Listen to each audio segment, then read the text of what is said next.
Boa noite a todos. Que a graça e a paz de Jesus esteja sobre você. Você que nos assiste aí em casa, que Deus te abençoe muito. E aí, Cauã? Que Deus te abençoe demais. Obrigado pela sua presença, estar junto conosco aqui. Todos os Cauãs que nos assistem também, não é, Cauã?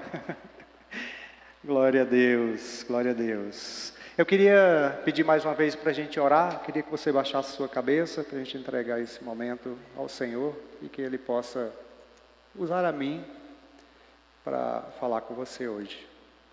Em nome de Jesus, entregamos a Ti, Senhor, essa palavra, esse momento, esses instantes que vamos dedicar a Ti. Peço, do fundo do meu coração, que o Espírito Santo de Deus esteja nesse lugar.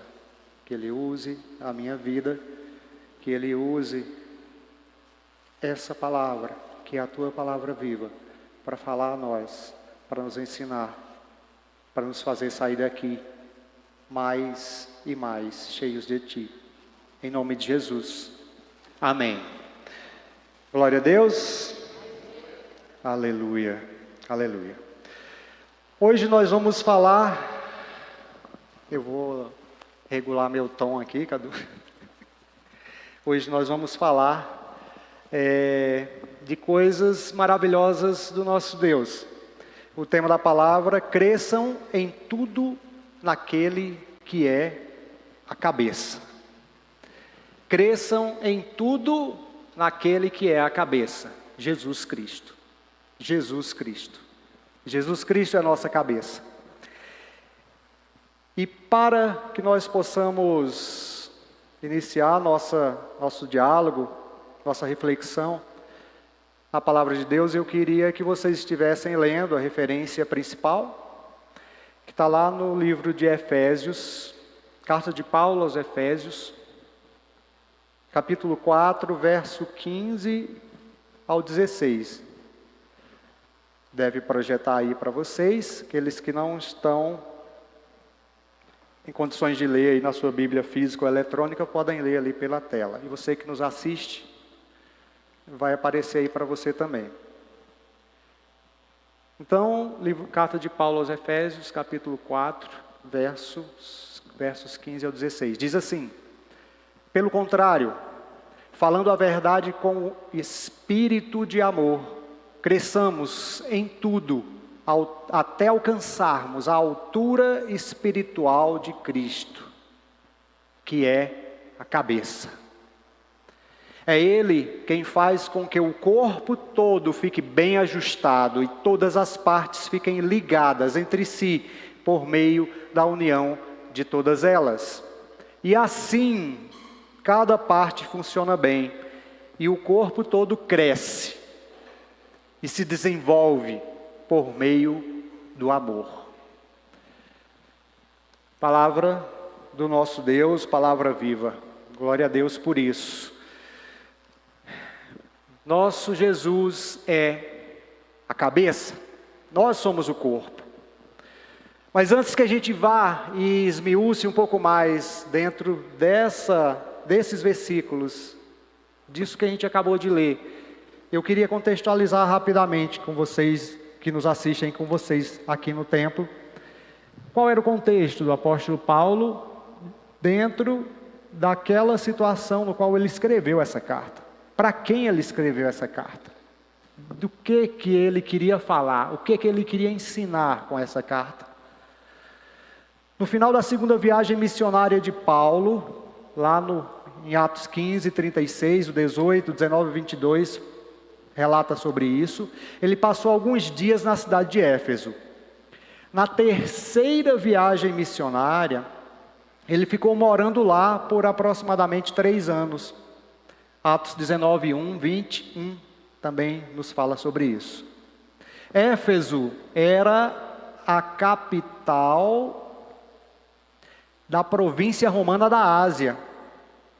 Hoje parte da Turquia, para a gente ter uma noção geográfica do lugar que a gente está falando. Era a 4ª cidade maior do Império Romano, não só em população, mas em importância financeira também, em movimento social, em teatro, em uma série de outras áreas culturais. Então era uma cidade pulsante, ela estava crescendo. Se a gente puder fazer uma analogia hoje com a nossa realidade, talvez fosse uma Brasília, né? Talvez fosse uma cidade mais ou menos no porte da nossa, comparado com a nossa realidade de Brasil, que tem tido um crescimento e coisas estão acontecendo, e a gente vê essa expansão, às vezes até meio descontrolada, assim, mas a gente percebe que a cidade cresce. A cidade cresce. Em pouco tempo, Éfeso se tornou um importante centro de trabalho cristão. Houve ali um investimento poderoso da igreja primitiva. E aí, quando a gente fala de igreja primitiva aqui, eu quero trazer o trabalho missionário de Paulo, porque ele era aquele homem que foi chamado por Deus para fazer todo aquele levante e sair pelo mundo conhecido, levando a palavra do Senhor. E aí, para nós, o conhecemos bem como aquele que trouxe a palavra aos não-judeus, aos gentios, correto? É como se através dele nós tivéssemos hoje a palavra que nós estamos hoje aqui juntos, estudando e refletindo sobre ela. Então Paulo investiu muito naquela cidade. A carta aos Efésios não trata de nenhum problema em particular aos cristãos. Ele não chegou apontando problemas aos cristãos daquela região. Ele foi lá e começou a pregar sobre o segredo de Jesus, sobre a maravilha de Jesus. Podemos então comparar com o plano da salvação, trazer isso como essa era a missão de Paulo ali, levar o plano da salvação de Jesus para aquele povo. E quem era aquele povo? Existiam judeus em Éfeso? Sim, mas existiam especialmente gentios, porque era um povo, era uma cidade do Império Romano, onde havia idolatria a deusas, a deusa Diana, inclusive, era uma das grandes deusas ali, que havia cultos, né, naquela cidade, quando a gente fala da questão dos pagãos. Então, ali, Paulo recebeu de Deus uma grande missão, que era pregar para uma cidade que crescia, mas que acima de tudo, idolatrava diversas outras coisas. Idolatrava dinheiro, idolatrava cultura, idolatrava, fazendo uma analogia com a nossa realidade, carros, motos, casas, né, bens, cargos públicos. A gente está numa cidade que as pessoas são reconhecidas muito pela posição dentro do órgão público que ele trabalha, já que a gente está numa cidade fortemente administrativa, onde tem a questão do poder público muito pulsante. Isso era o contexto de Éfeso, onde as pessoas já estavam com a vida,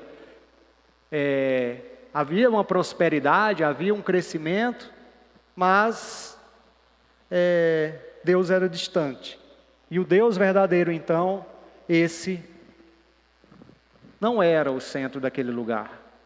E Paulo chegou com uma missão fortíssima, né, chamado e empoderado pelo Espírito Santo de Deus para trabalhar naquele lugar. Pois bem, ele pregava o Evangelho. Chegou para falar de Jesus, mostrar o plano da salvação, falar das maravilhas dele, daquilo que que Jesus fez e o que poderia fazer na vida das pessoas. Quem era esse Jesus? Por quê? Por que eu deveria trocar os meus ídolos por um Deus único? Por que eu deveria trocar? Por que eu deveria fazer isso, haja visto que a minha vida, de certa forma, estava bem resolvida? Ele usa 3 figuras para falar sobre a igreja. Porque a igreja era o grande foco de Paulo, a construção da igreja naquele lugar. E aí a gente vai chegar na questão do corpo de Cristo. Paulo compara a igreja a um edifício. Podemos ver isso lá no capítulo 2 do mesmo livro, verso 20 e 21, onde ele compara Jesus como uma pedra fundamental. Jesus como aquele que é a base da construção dessas grandes edificações, que Éfeso, inclusive, já tinha no desenho, na questão urbanística dela, já existiam grandes edifícios do próprio domínio da engenharia e da arquitetura por parte do Império Romano. Então ele compara, ele procura analogias, ele faz comparações figurativas para trazer para aquele povo uma imagem do que Jesus representava dentro do contexto da vida de cada um deles. Ele compara a igreja a uma esposa, olha só, compara a igreja a uma esposa, onde ele dá a vida por ela, que ele cuida, que ele ama. E aí a gente percebe isso, consegue identificar isso no capítulo 5 do mesmo livro, verso 23 ao 32. Mas o centro da nossa conversa aqui hoje é a terceira comparação. Ele compara a igreja ao corpo dele, ao corpo de Cristo. E aí, ao comparar o corpo de Cristo, ele se coloca como cabeça. Ele se coloca como aquele que é a fonte da organização desse corpo. Aquele que é a fonte da caminhada, da construção, desenvolvimento e crescimento desse corpo. Ao comparar com o corpo, Paulo traz para nós, para aquela população, para aquela cidade, para aqueles irmãos, uma analogia de um processo de crescimento constante na vida com Cristo, onde, ligado na fonte, a gente pudesse gradativamente ir construindo uma vida cristã, através do conhecimento da sua palavra, através da mudança de atitude, porque o Espírito Santo já estava, concordam? Jesus já tinha ido, o Espírito já estava conosco, já estava no meio.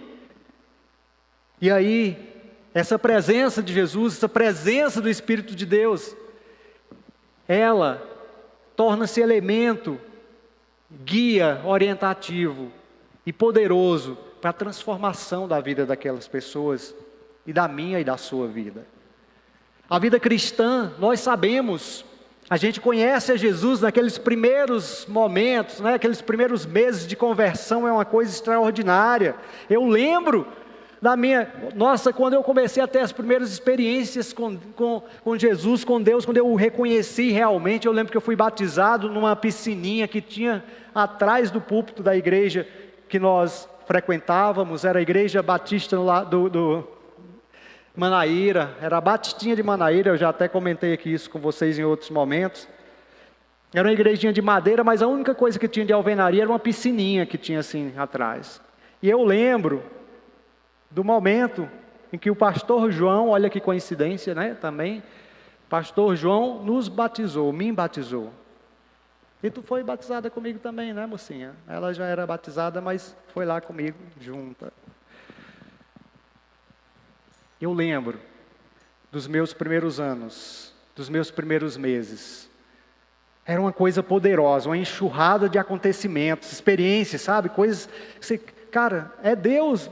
Nossa, aconteceu isso, você via Deus, você percebia, aí você, né, coisas pequenas, respostas pequenas, e eu lembro do meu entusiasmo, eu lembro da minha alegria, eu lembro do meu desejo de falar para as pessoas que estavam próximas, e eu percebia que às vezes a pessoa até olhava assim um pouco atravessado para mim, tipo, nossa, você está bem?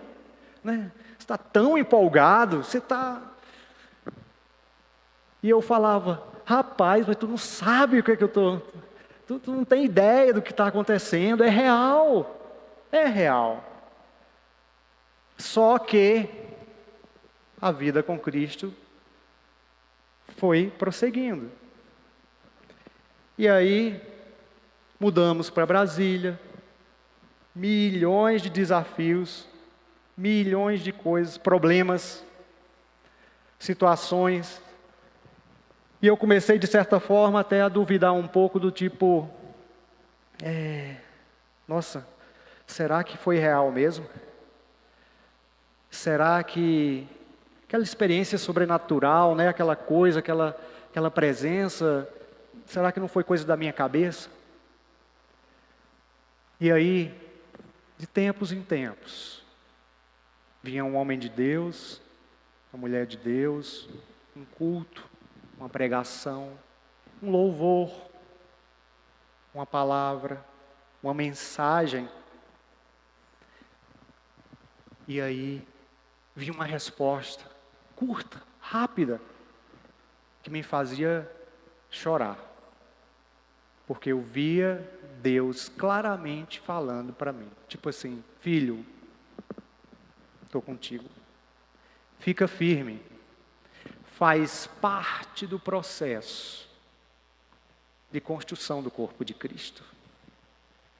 Faz parte do processo de amadurecimento da vida comigo. Eu comecei a perceber, e uma pergunta que era muito normal, eu acho que todos vocês de repente já foram perguntados, vocês aí de casa, que era, a pessoa chega para a gente assim e fala, rapaz, beleza, eu me converti e tudo, conheci a Jesus, mas as coisas ficaram tão difíceis, e eu só olho para o lado e vejo meu vizinho com um carro novo, com casa nova, com saúde, com não sei o quê, e um monte de problema apareceu para a minha vida, e tal, não sei o quê. E aí, eu lembrava daquela mensagenzinha, porque eu tinha passado por tudo aquilo que aquela pessoa estava dizendo, ela tinha todas as justificativas de chegar para mim e dizer, rapaz, deixa eu cair fora disso, porque parece que quando a gente se converte, essa vida com Cristo é um negócio meio doido. Eu vou voltar lá para meu lugarzinho lá da minha vidinha mesmo. E aí eu falava, Deus, se Tu existes mesmo, se o Espírito Santo é presente em minha vida, faz com que a minha palavra agora seja aquela palavra que eu recebi daquele irmãozinho, lá naquele dia que eu estava sentindo falta da Tua presença, achava que Tu nem estavas mais comigo, e ele falou uma pequena mensagem, e foi o suficiente para dar o gás que eu precisava, para fazer meu olhar firme retornar. E aí eu comecei a entender o processo do corpo de Cristo, porque aí eu comecei a ser usado por Deus na vida das pessoas, entendem? Eu comecei a ser não só aquele que recebia, que clamava, que ficava buscando, mas eu passei a ser um agente do próprio corpo. Eu deixei de ser a unha e passei a ser o dedo. Eu comecei a construir na minha vida um relacionamento, não só de buscar, mas de ser caminho, fonte, meio para que o Espírito Santo de Deus pudesse falar e tocar na vida de alguém. Vocês podem dar uma glória a Deus por isso? É extraordinário quando nós somos usados por Deus.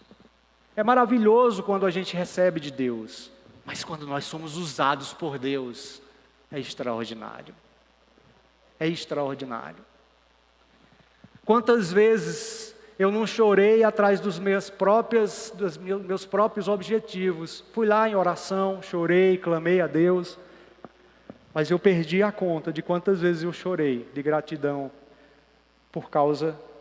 pelo que Deus me permitiu ser usado para um irmãozinho, uma irmãzinha que estava começando, passando aquele processo de guerra lá atrás.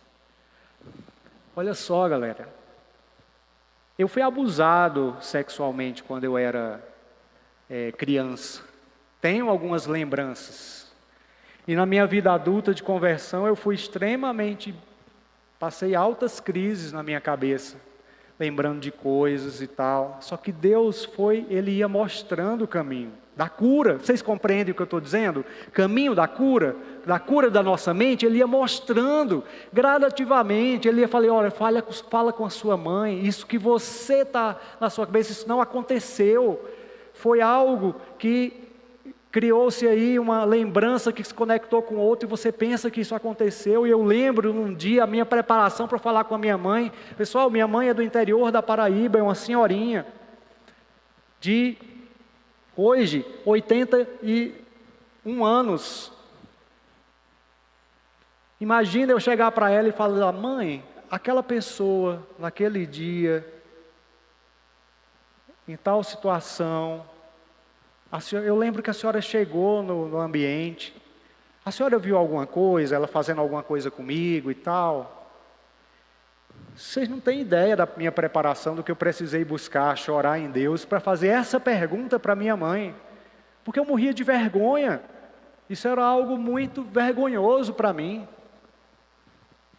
Queria estar sempre, sempre escondido ali nas sombras. E aquelas sombras, Deus ia me falando: saia, meu filho, porque essas sombras é que estão te tirando o brilho que eu preciso que tenha em você.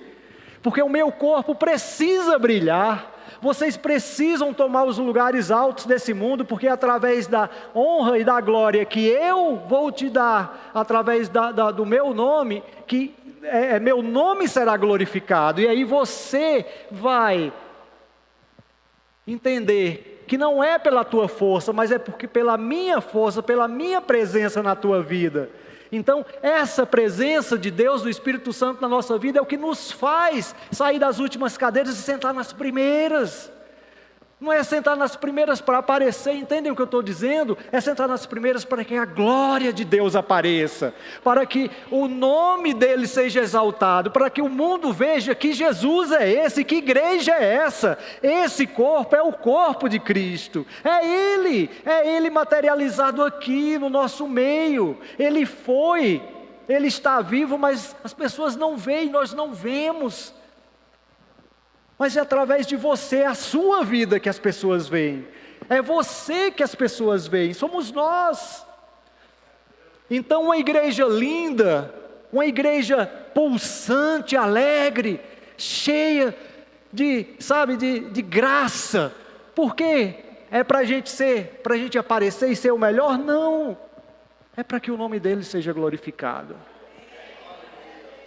É para que o nome dele seja glorificado. É para a honra dele, é para que o mundo reconheça em você o poder dele, a graça dele, a presença dele, o poder da palavra dele. É para isso, quando vocês estão aqui louvando, cantando, a luz que sai de vocês, não são vocês, é Deus usando a voz, é Deus usando o corpo, a dança, a alegria, a expressão de prazer, de estar na presença do Senhor. De estar na presença do Senhor.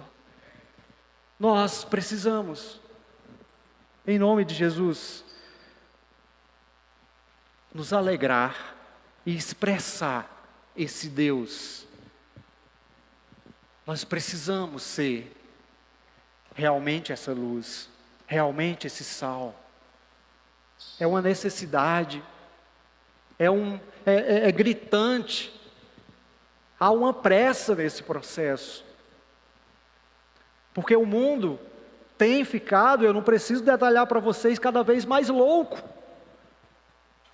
cada vez mais próximo daquilo que é relatado na Revelação, no livro de Apocalipse, cada vez mais próximo disso, coisas acontecendo, coisas absurdas acontecendo, entendimentos dos mais loucos, onde a nossa igreja, que é o corpo do nosso Jesus, tem sido dilacerado, tem sido mutilado. Igrejas que falam em nome de Jesus, mas que suas atitudes coadunam com as coisas de Satanás. Vocês compreendem o que eu estou falando? E aí, aquele cordeiro limpo, o corpo daquele cordeiro limpo começa a ser maculado. E aí o mundo olha para essa igreja maculada e fala: isso aí é que é Jesus? Não é Jesus.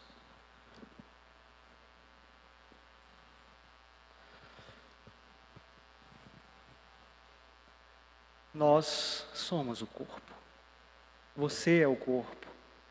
Hoje, eu queria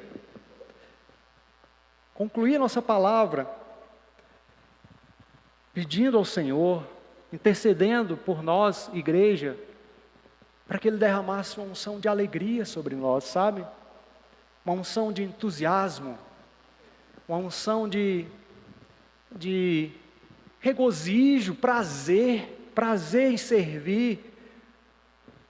Muitas vezes nós nos encontramos aqui servindo, às vezes um dia, 2 dias, uma semana, mas a pessoa está servindo como se fosse um martírio. A pessoa está servindo como se fosse algo doloroso, difícil, mas que é uma obrigação, porque é para Deus e tal.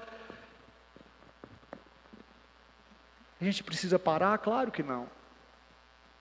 Mas a gente precisa encontrar a alegria nesse serviço. A gente precisa encontrar o prazer nesse serviço. Tem que existir a alegria do Espírito Santo em nós. Tem que existir essa presença do Espírito Santo em nós. Porque é através dessa expressão da presença dEle que nós vamos transbordar. E não só ter para nós, mas a gente vai aparecer sob o aspecto espiritual de uma forma tal que você lá no teu trabalho, você lá na sua família, tua presença vai inspirar outros a quererem conhecer a esse Deus. Aí é onde a gente entende, a gente começa a entender o processo de maturidade do corpo de Cristo, de maturidade da nossa vida com Jesus. Porque há momentos, vocês bem sabem, que parece que o céu fica de bronze.